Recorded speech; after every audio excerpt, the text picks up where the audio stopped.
पेशावर के नवाही इलाके दर आदम खेल में अफसोसनाक वाकया, बारिश का पानी घर के तहखाने में दाखिल, छत गिरने से 11 अफराद जाँ बहक हो गए। रेस्क्यू टीम्स के मुताबिक एक 5 साला बच्ची लापता है जिसकी तलाश जारी है।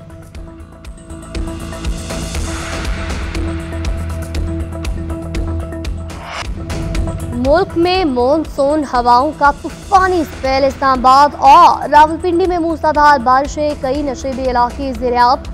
रावलपिंडी में घर की बोसीदा छत गिरने से मां बेटी जाँ बहक, कराची में आज बारिश का इम्कान। अंदरून सिंध भी बादल बरसने की पेशगोई। पेशावर और मर्दान में गरज चमक के साथ बारिश। लोअरदीन, हरिपुर, मुजफ्फराबाद, शोधातपुर, जैकबाबाद, जाफराबाद और गिरदोनवा में गरज चमक के साथ तूफानी बारिश। बलूचिस्तान में भी बादल, मेहरबान, कोयलो और डेरा मुराद जमाली में गरज चमक के साथ बारिश।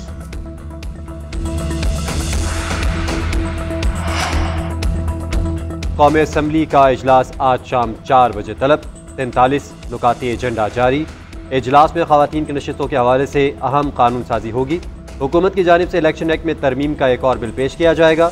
कौमी अदालत से मुतल्लिक़ कानून की मनसूखी का बिल भी ऐवान में पेश किया जाएगा। आर्टिकल 184 में तरमीम से मुतल्लिक़ आई तरमीमी बिल भी एजेंडे का हिस्सा। ज़राए पार्लिमानी अमूर के मुताबिक हुकूमत PTI के खिलाफ करारदाद भी रवा इजलास में लाना चाहती है। PTI पर पाबंदी के हवाले से हुकूमत और सदर आसिफ अली जरदारी के दरमियान भी गुफ्तगू हो चुकी।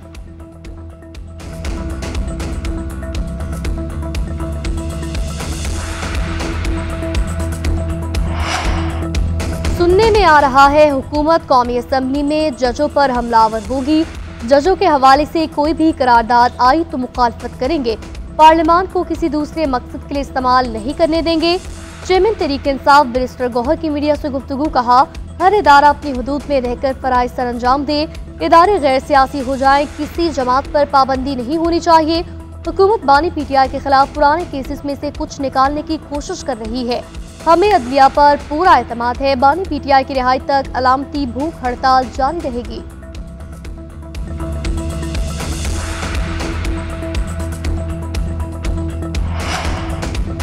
इलेक्शन कमीशन का सुप्रीम कोर्ट के मखसूस नशिस्तों के फैसले पर अमल दरामद। सिंध, पंजाब और खैबर पख्तूनख्वा के मजीद 93 अरकान को PTI का तस्लीम कर लिया गया। नोटिफिकेशन जारी।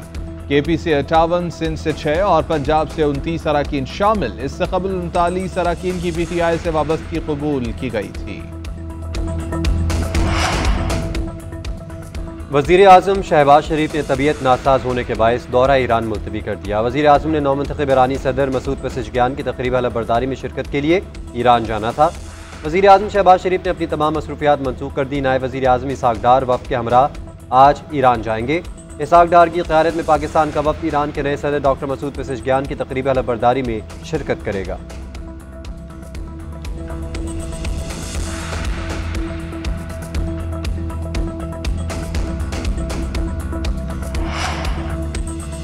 जमात इस्लामी का धरना 5वें रोज में दाखिल। हाफिज नईम उर रहमान का 31 जुलाई से गवर्नर हाउस कराची के बाहर धरने का ऐलान। कहा पेशावर, लाहौर, कोयटा और दीगर शहरों में धरने होंगे।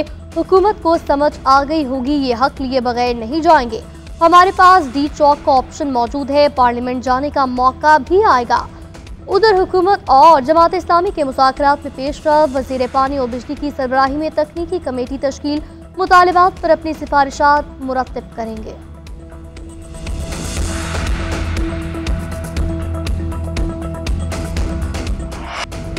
चीफ जस्टिस को जान से मारने की धमकियां। मजहबी जमात के नायब अमीर ज़हीरुल हसन शाह औकाड़ा से गिरफ्तार। मुलजिम के खिलाफ पुलिस की मुद्दत में थाना किला गुजर सिंह लाहौर में मुकदमा दर्ज कर लिया गया। 1500 कारकुन भी नामजद। FIR में दहशतगर्दी, मजहबी मुनाफरत और फसाद फैलाने और अदलिया पर दबाव डालने की दफात शामिल। FIR के मुताबिक प्रेस क्लब के बाहर एहतजाज के दौरान ज़हीरुल हसन ने अदलिया के खिलाफ नफरत फैलाई और कत्ल पर उकसाया। चीफ जस्टिस को धमकी देना आइन से खुली बगावत है। मजहब के नाम पर खून खराबे की कोशिश की जा रही है। वज़ीर दिफा ख्वाजा आसिफ की न्यूज़ कॉन्फ्रेंस। वज़ीर कानून आज़म नज़ीर तारड़ ने कहा चीफ जस्टिस के खिलाफ फतवा एक जुर्म है। रियासत की ज़ीरो टॉलरेंस पॉलिसी होगी, पूरी ताकत के साथ रद्दअमल देंगे। उधर पाकिस्तान बार काउंसिल की चीफ जस्टिस के खिलाफ इंतहा पसंदाना मुहिम की मजम्मत। एलामी में कहा गया मन घड़त फतवे देने दीनी और दुनियावी लिहाज से किसी भी तौर पर मुनासिब नहीं।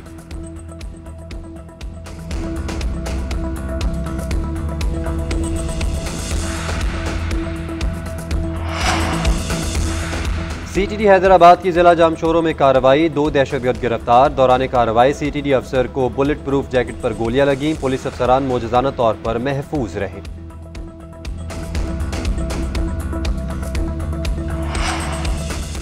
पंजाब में 450 किलोमीटर तवील 3 नए कॉरिडोर्स का आगाज। वज़ीर आला पंजाब ने मंजूरी दी।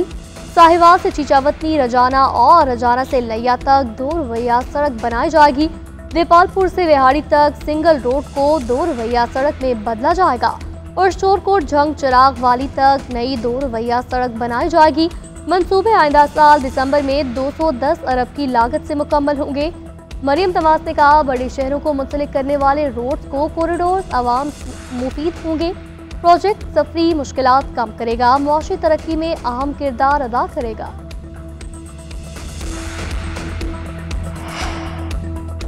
पाकिस्तान की गैर मुल्की करेंसी डिफॉल्ट रेटिंग में बेहतरी। आलमी एजेंसी फिच ने 7 माह के बाद क्रेडिट रेटिंग बढ़ाकर CCC कर दी। बैरूनी फंडिंग के लिए इस्लाहात जरूरी करार। रिपोर्ट के मुताबिक IMF मुआहिदे से पाकिस्तान की बैरूनी फंडिंग तक रसाई बेहतर हुई। चीन, सऊदी अरब और UAE से बाहमी मुआहिदों के कर्ज को रोल ओवर कराना होगा।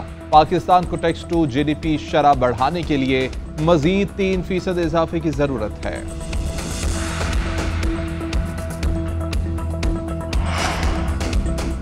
वज़ीर आज़म शहबाज शरीफ का फिच की तरफ से पाकिस्तान की रेटिंग CCC+ करने का खैर मकदम। वज़ीर ख़जाना मोहम्मद औरंगज़ेब और मालियाती टीम की मेहनत और काविशों को सराहा। कहा, पाकिस्तान की आलमी रेटिंग CCC+ होना दुरुस्त मुआशी पॉलिसी का आलमी एतराफ़ है। रियासत की खातिर सियासत की कुर्बानी का समर आज मुआशी बेहतरी की सूरत में मुल्क और कौम को मिल रहा है।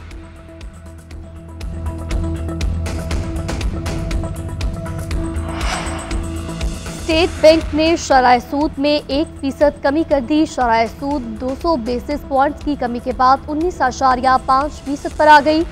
Governor State Bank Jamil Ahmed ने नई मॉनिटरी पॉलिसी का ऐलान किया। पेरिस ओलंपिक्स के टेनिस मुकाबलों में तगड़ा जोर। नोवाक जोकोविच और राफेल नडाल का आमना सामना। सर्बियन टेनिस स्टार ने बाजी जीत ली। स्पेनी खिलाड़ी कैरियर के आखिरी ओलंपिक्स में दूसरे राउंड में बाहर। राफेल नडाल के स्ट्रेट सेट में ही हिसाब जवाब दे गए। नोवाक जोकोविच की फतह की बदौलत तीसरे राउंड में नशिस्त कंफर्म। अमरीकी खिलाड़ी कोको गॉफ की भी गोल्ड मेडल की जानिब पेशकदमी। सेकेंड सीड खिलाड़ी ने अर्जेंटाइन की मारिया कार्ली को स्ट्रेट सेट में ठिकाना लगा दिया।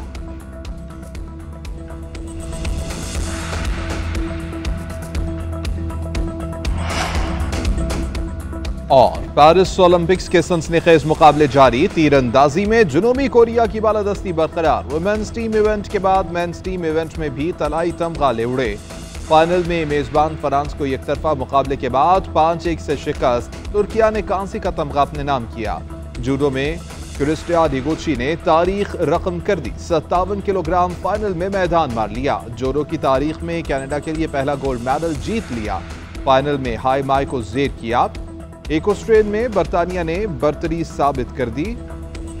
टीम इवेंट में गोल्ड मेडल अपने नाम कर लिया। फ्रांस सिल्वर और जापान ने ब्रॉन्ज मेडल जीता।